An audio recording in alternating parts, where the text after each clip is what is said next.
취업 포털 사이트 인크루트에서 직장인 665명을 대상으로 설문조사를 했습니다. 그런데 놀랍게도 직장인 중에 약 90%가 이직을 고민한다 고백을 한 것입니다.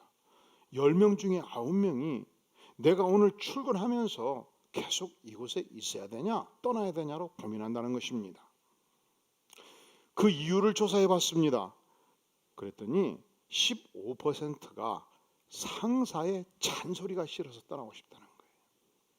14.3%가 함께 일하는 직원들 간의 대인관계 스트레스가 너무 힘들어서 직장을 떠나고 싶다. 그러니까 직장인들의 30%가 오늘 출근하면서 인간관계, 왜냐하면 상관과의 관계도 이 잔소리로 들릴 수 있고 이쁜 소리로 들릴 수 있는데 묻겠습니다. 가족끼리 대화할 때 이쁘게 들립니까? 잔소리로 들립니까? 이게 관계 문제예요. 관계가 좋으면 이쁘게 들리고 관계가 안 좋으면 아무리 좋은 얘기도 이쁘게 안 들리지 않겠어요? 그러니까 결국 우리가 출근하면서 직장인들의 10명 중에 3명이 이 관계 스트레스 때문에 이직하고 싶어하는 고통이 있다는 것을 보여줍니다. 여러분, 직장이 얼마나 소중합니까? 내 삶을 경제적으로 보장하기 때문에 소중할 뿐만 아니라 내 인생에서 여러분 잠자는 시간, 출근하는 시간, 밥 먹는 시간 빼고 나면 대부분의 시간을 직장에서 보내지 않습니까? 그러니까 직장에서 일터에서 행복이 없고 기쁨이 없고 인간관계의 고통이 크면 내 인생의 기쁨을 상실하고 내 인생의 행복을 상실하지 않겠습니까? 그리고 이러한 고통이 내게 있을 때 대부분의 사람들은 이 원인이 자신에게 있다고 생각하지 않아요. 그 상관 때문에, 그 나쁜 친구 때문에, 나와 일하는 무슨 부서의 누구 때문에 내가 힘들다고 생각을 하지요. 그렇다면 반대로 생각할 수 있어요. 내가 이 직장에 존재함으로 말미암아, 내가 우리 가정에 존재함으로 말미암아, 내가 심지어 이 교회에 존재함으로 말미암아 나와 함께하는 조직원들이 그리고 성도들이 행복한 신앙생활을 하도록 보장할 수는 없겠습니까?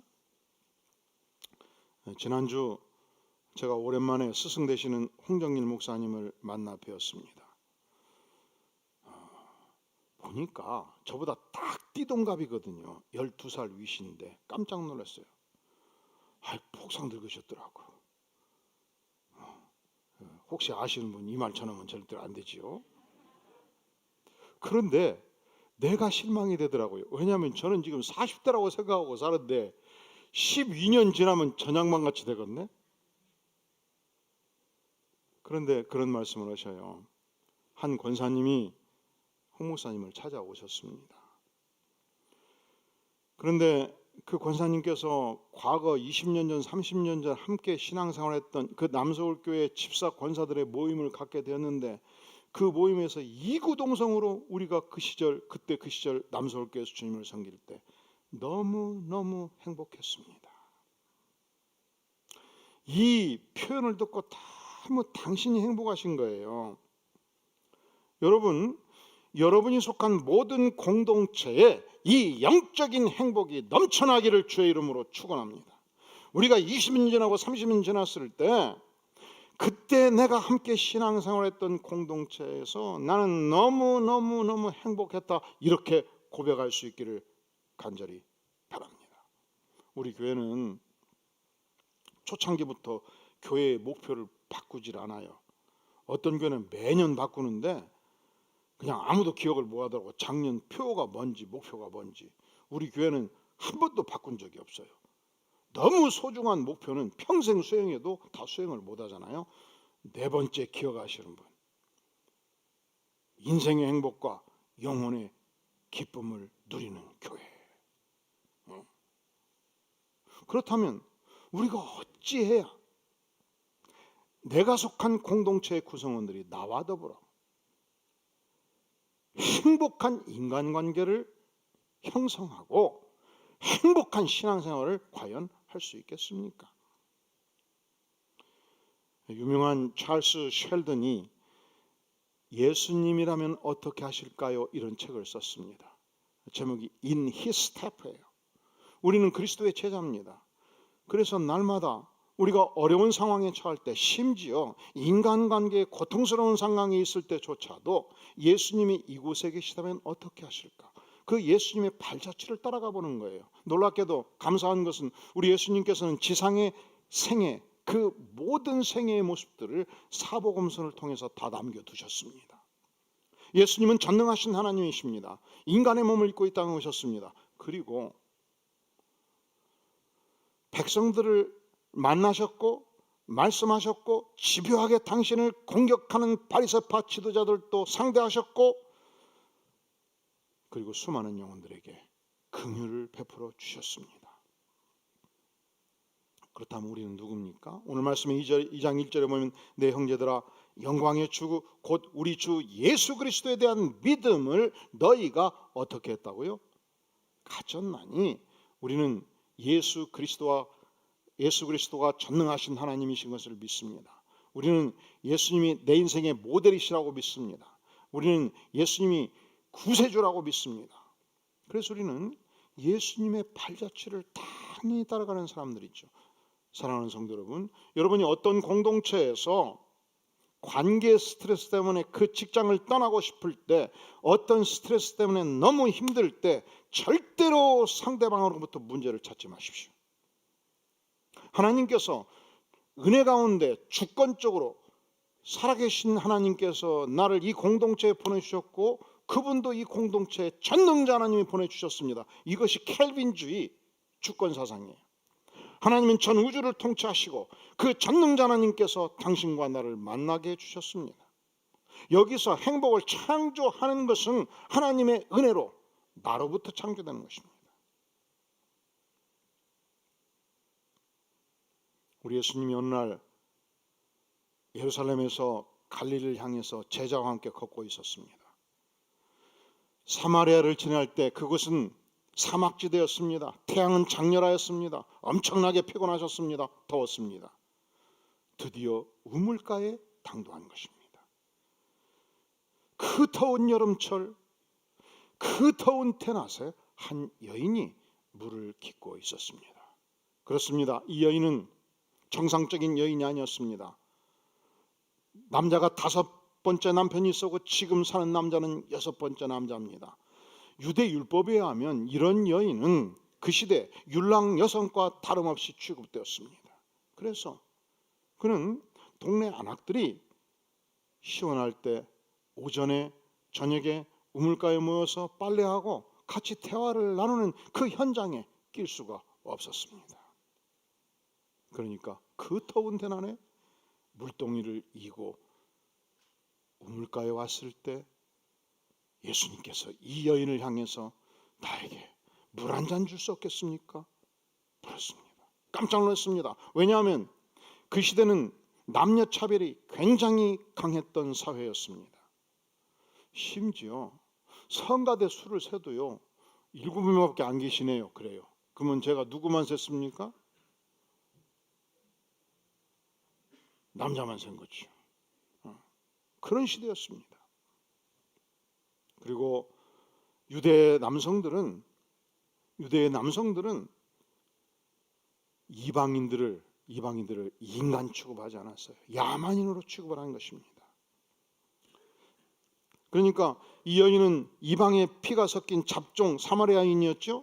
남존 여비 사상이 철저한 사상 가운데 살았던 여인이었죠. 그리고 보편적인 가정주부 여인들로부터 죄 많은 여인으로 낙인 찍힌 여인이었는데, 이 건강한 유대의 사대부, 우리식으로 말하면 양반 남성이 물 달라고 했을 때 거절합니다. 왜 당신같이 지체 높은 사람이 나 같은 이방인 여인을 향해서 물 달라나니까. 하지만 예수님은 최선을 다해서 이 여인의 인격을 존중했고 극진히 대화했고, 그리하여 영원히 목마르지 아니하는 영생수, 천국의 영생수, 놀라운 메시아의 영생수를 마시도록 인도하게 된 것입니다.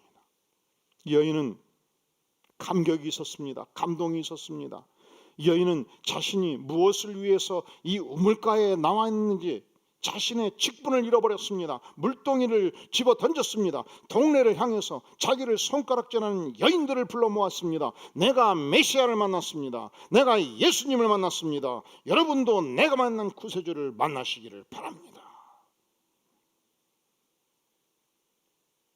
우리가 예수님을 알면, 은혜를 받으면 원수도 초청하게 돼요. 우리가 예수님을 알면 예수님의 발자취를 당연히 따라가게 되는 것이죠. 그래서 사랑하는 성도 여러분, 우리가 관계에서 어떤 고통이 있고 우리의 행동 결정에 확신이 없을 때 우리는 예수님을 생각하는 것입니다. 주님이라면 이 상황에서 어떻게 행동하시겠습니까? 두 번째, 우리가 인간관계에서 갈등이 있고 어려움이 있을 때 놀랍게도 하나님께서는 우리에게 한 영혼이 소유와 관계없이, 나와 어떤 관계가 있든지 관계없이, 사회적 직분과 관계없이 한 영혼은 천하보다 귀하다고 말씀합니다. 한 영이 무엇보다 귀하다고요? 전 세계 우주보다 귀해요. 63빌딩보다 귀해요.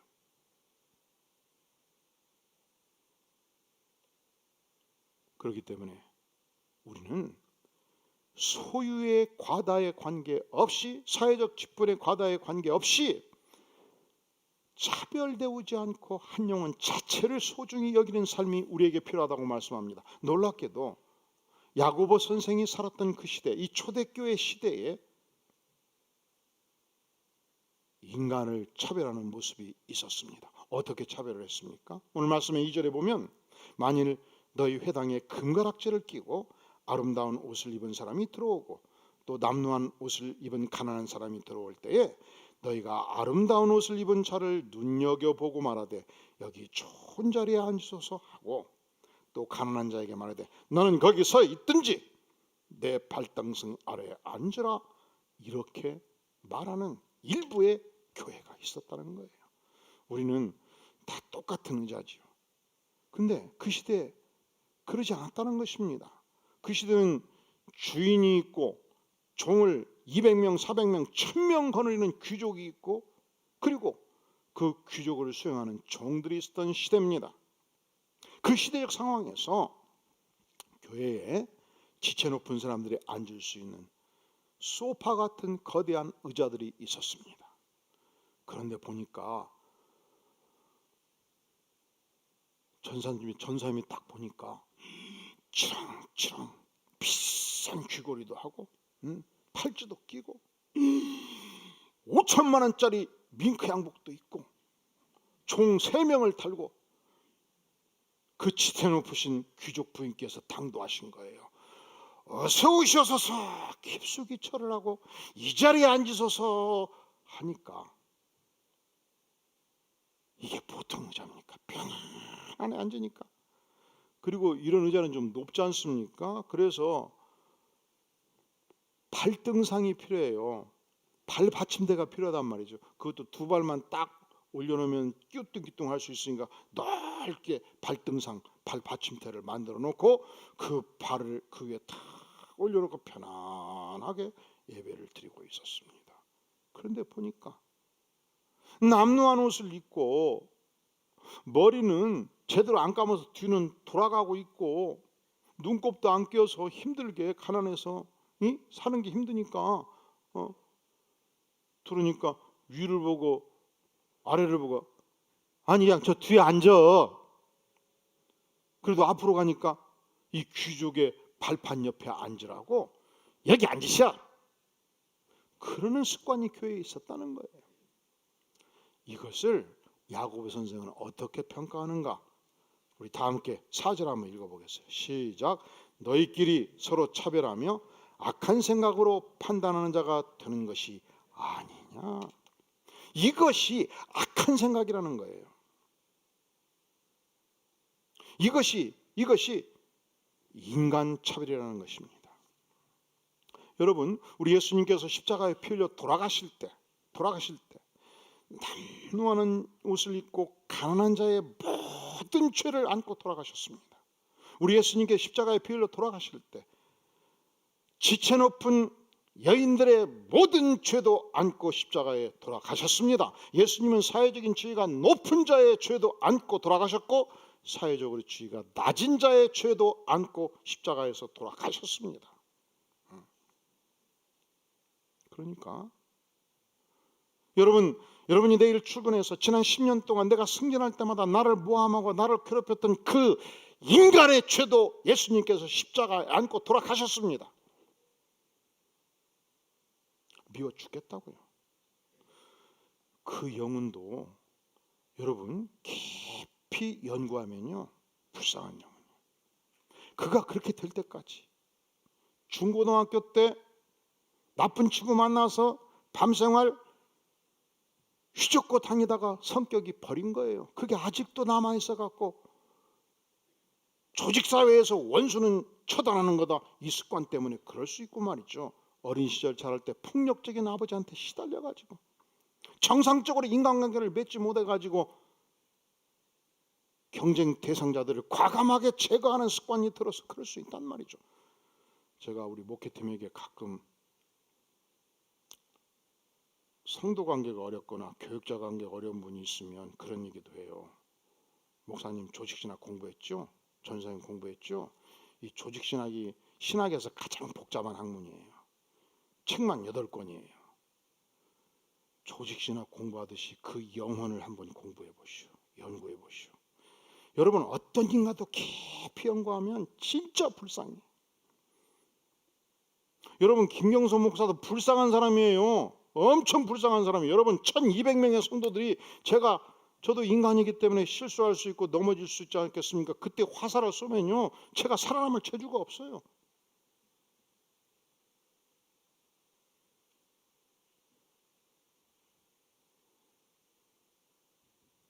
그런데 이 불쌍한 인간들의 모든 죄를 예수님께서 한 몸에 안고 피 흘려 돌아가심으로 용서해 주셨습니다. 믿습니까? 인천에 8남매가 살았습니다.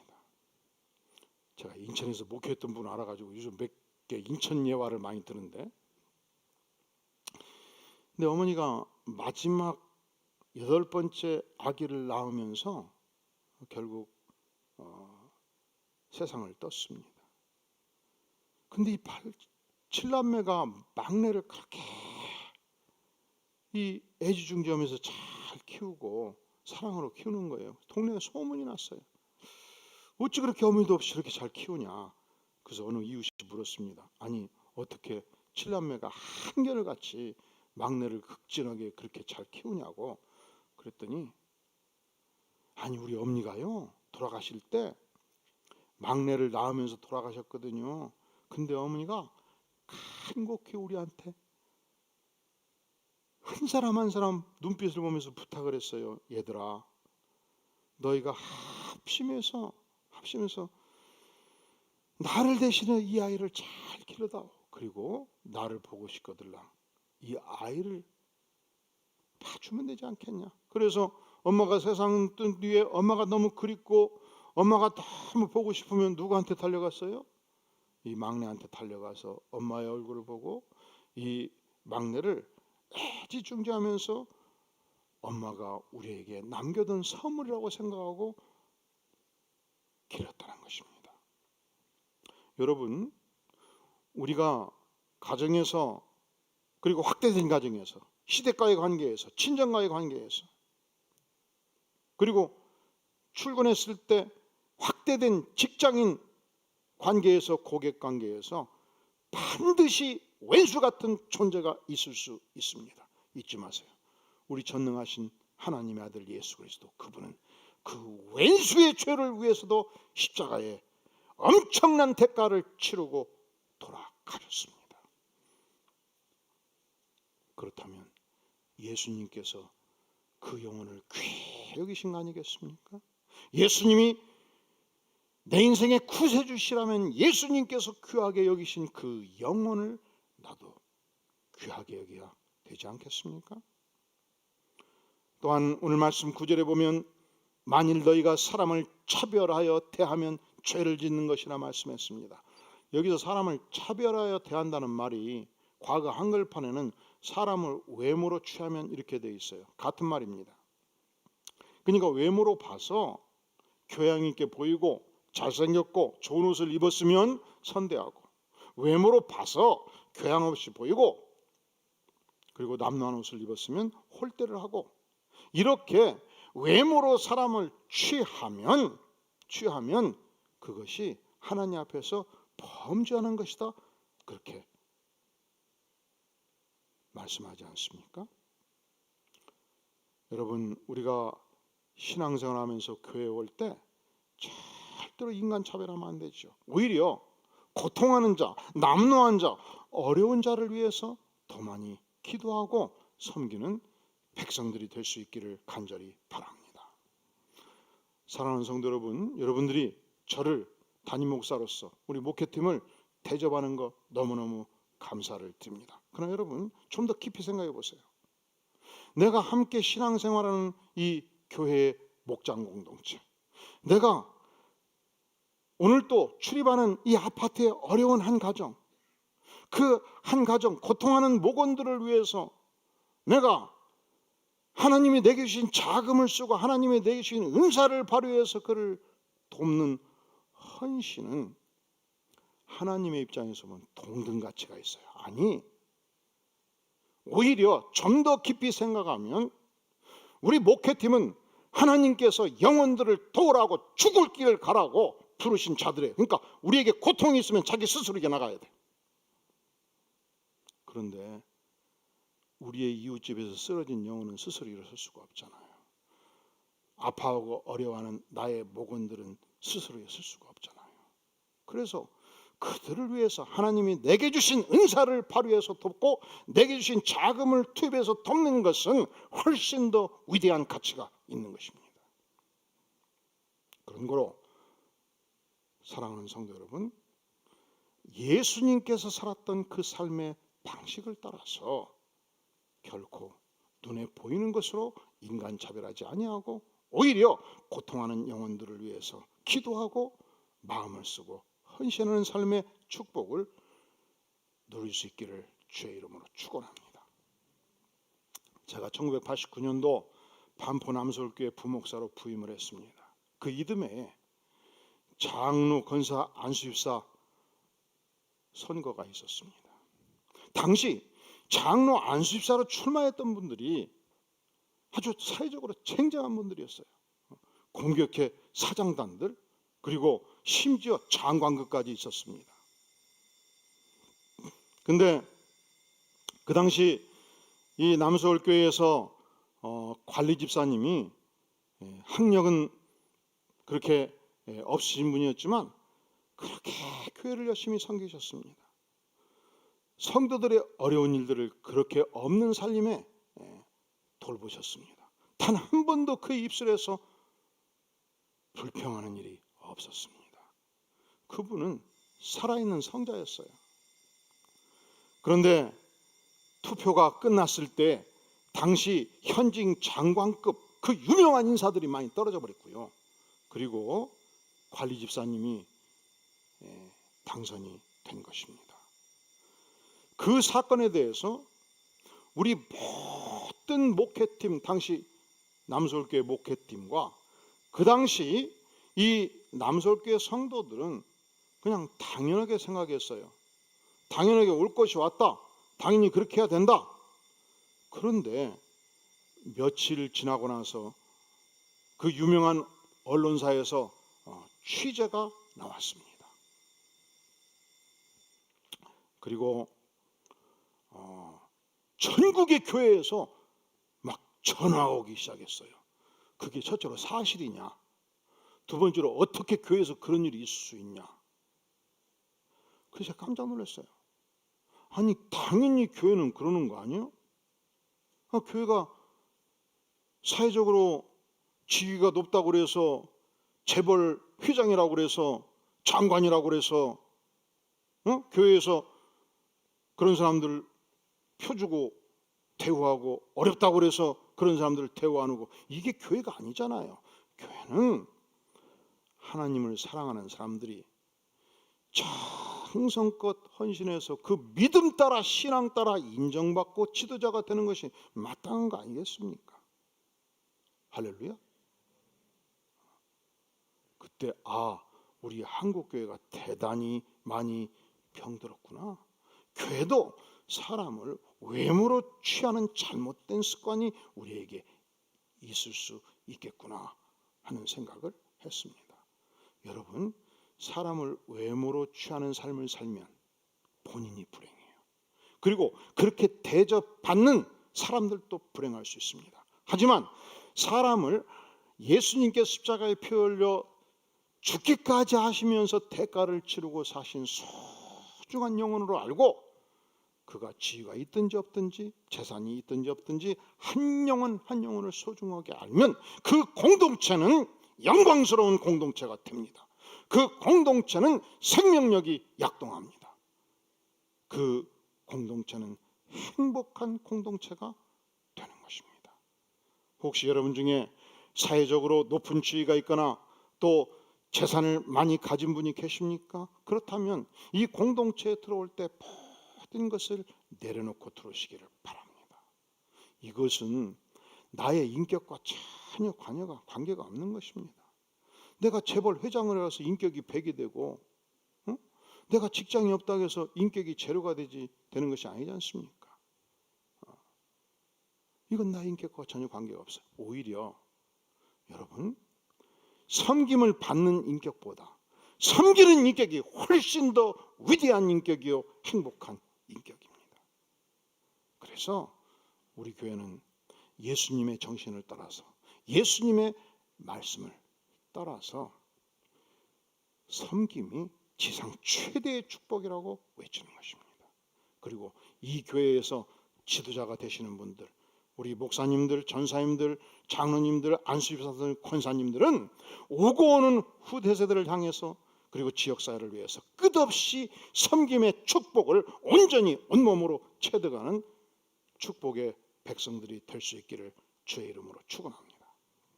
우리가 어떻게 행복한 인간관계를 맺을 수 있는가? 상대방한테 달려있지 않아요. 나를 공격하는 원수한테 있지 않아요.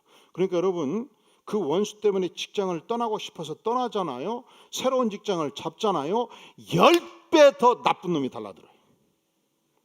그냥 마찬가지요. 그걸 내가 극복하고 내 힘으로 나를 보호해야지 왜 그 사람 때문에 내가 이 좋은 직장을 떠나야 되냐고. 행복한 인간관계, 행복한 신앙생활하는 첫 번째 비결, 언제든지 이 상황에서 예수님이라면 어떻게 하실까? 예수님의 발자취를 걸어가는 것입니다. 언제든지 한 영혼이 천하보다 귀하다고 믿고 결코 사람을 외모로 취하지 아니하는 것입니다. 세 번째, 오늘 주께서 우리에게 이 땅을 살아갈 때 영혼들을 향하여 진정한 긍휼의 정신을 갖는 것이 얼마나 중요한가 말씀합니다. 13절에 보면 긍휼을 행하지 아니하는 자는 긍휼 없는 심판이 있으리라. 긍휼은 심판을 어떻게 한다고요? 이기고 긍휼은 그 긍휼을 자체를 자랑합니다. 이 말씀은 이런 표현이에요. 내 이웃이 너무너무 고통하고 있는데 아파하고 있는데 그 이웃의 영혼을 내가 향해서 긍휼의 정신을 펼치지 아니하면 나에게 긍휼을 펼치지 아니한 만큼 긍휼 없는 심판이 임한다는 거예요.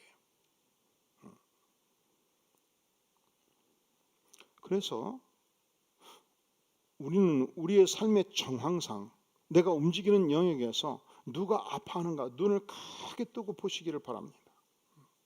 그래서 하나님께서 그 영혼을 나에게 보여주시면 내가 그 영혼을 찾아낸 것이 아니고 전능하신 하나님께서 주권적 사역으로 그 영혼을 내 인생의 바운더리에 보내주신 분으로 여기는 것입니다. 그리고 끝없이 그 영혼을 향해서 하나님이 주시는 긍휼을 펼칠 수 있기를 바랍니다. 왜냐하면 마태복음 5장 7절은 말씀하기를 긍휼히 여기는 자는 복이 있나니 저희가 긍휼히 여김을 받을 것이며 긍휼을 베풀면 복된 인생이 된다는 것이죠. 긍휼을 베풀면 심판을 이기게 된다는 것입니다. 우리 예수님께서 십자가에 피 흘려 돌아가실 때 기도하셨습니다. 하나님이시여 저들의 죄를 용서하여 주시옵소서. 저들이 자기들의 죄를 알지 못함이니이다. 저들이 누굽니까? 예수님을 향해서 채찍으로 때린 자들이었습니다. 온몸에 살점이 띠껴갈 때 예수님을 채찍으로 때린 자들이었습니다. 십자가에 못 박은 자들이었습니다. 예수님을 조롱하는 자였습니다. 예수님을 향해서 침 뱉은 자였고 옷을 벗긴 자였고 옷을 탈취한 자들이었습니다. 돌로 치고 매로 때렸던 저들을 향하여 하나님 저들을 불쌍히 주시옵소서. 누가 불쌍해요? 누가 고통을 당해요? 누가 아파해요? 예수님이 가장 큰 고통을 당하는 그 현장에서 예수님은 자신의 고통보다 죄 많은 인생들의 고통을 먼저 보셨습니다. 손양호 목사님을 기억하시나요? 1948년도 이제 막 대한민국이 탄생할 그쯤 여수 순천 지역에 주둔했던 군대 내에서 공산주의자들이 반란을 일으켜서 지역을 장악한 것입니다. 그때 목사님의 두 아들이 있었습니다. 손동인, 손동신. 아주 신앙이 출중했습니다. 또한 실력도 출중했습니다. 여러분 1940년대 말에 미국에 유학 갈 준비를 끝낸 청년은 대단한 청년이에요. 그런데 공산당원에 의해서 매로 탁신 두드려 맞고 죽은 거예요. 매 맞고 죽은 거예요. 그리고 동생은 형은 우리 집의 장남이라고 살려달라고, 나를 차라리 대신 죽이라고, 그래서 같이 죽어간 거예요. 때리는 자를 향해서 당신도 예수 믿으라고 외치다가 죽어간 거예요. 결국 손 목사님의 두 아들을 죽였던 안재선 그는 체포되었고 그리고 군사법정에서 사형 언도를 받게 된 것입니다. 이때 손양호 목사님이 아무리 기도하고 기도해도 내 아들 둘을 죽인 안재선이 너무 불쌍한 거예요. 그를 살릴 길이 없는가 기도하면서 생각하는 거예요. 내 아들 둘을 죽인 왼수인데 여러분 원수를 위해서 그렇게 기도해 보셨습니까? 근데 하나님이 양자 삼으라고 하시는 거예요. 그래서 재판장한테 탄원서를 냈어요. 내 아들 둘을 죽인 안재선, 내가 이제 아들이 없으니 그들을 아들로 삼겠어. 그리고 평생 동안 내가 밥새끼를 그와 함께 먹겠어. 나와 같이 있는 기간 동안은. 그러니 내 인격을 믿고 죽이지 말고 석방시켜 주시오. 그냥 재판장이 그냥 읽다가 그냥 감동이 돼가지고 눈물이 나오는데 어떻게 세상에 이런 일이 있냐고, 아들을 둘을 죽인 놈을 아들 삼겠다고 탄원서가 들어오니까 이게 사형 언도는 내려놨겠다, 어떻게 해야 되냐고. 그래서 만나보니까 진짜 이게 진실이에요. 그래서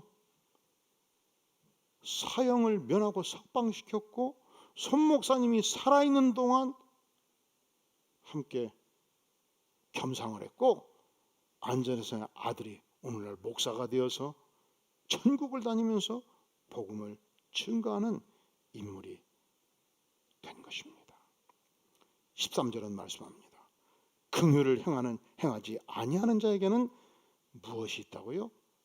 긍휼 없는 심판이 있으리라. 이 심판으로 안재선은 이미 죽었을 것입니다. 그러나 긍휼은 무엇을 이긴다고요? 사형의 심판을 이겼고 긍휼은 자랑하느니라. 이 2000년 기독교 역사 속에서 그 어떤 성인도 감히 범접할 수 없는 두 아들을 죽인 원수를 용서하여 아들로 키웠던 이 손양호 목사님은 우리에게 앞으로 기독교 역사가 지속되는 지구상에 인류의 역사가 지속되는 한 이 위대한 사랑은 자랑거리가 될 것입니다. 여러분의 생애 속에 이 축복이 넘치기를 주의 이름으로 축원합니다. 기도하시겠습니다. 영광의 주님, 우리가 언제든지 예수님이라면 어떻게 하실까 묻고 살기를 원합니다. 주님, 한 영혼 한 영혼을 천하보다 귀하게 알며 긍휼의 시선으로 섬기는 삶 되기를 간절히 소망합니다. 우리를 불쌍히 여겨 주시옵소서. 예수님의 이름으로 기도하옵나이다. 아멘.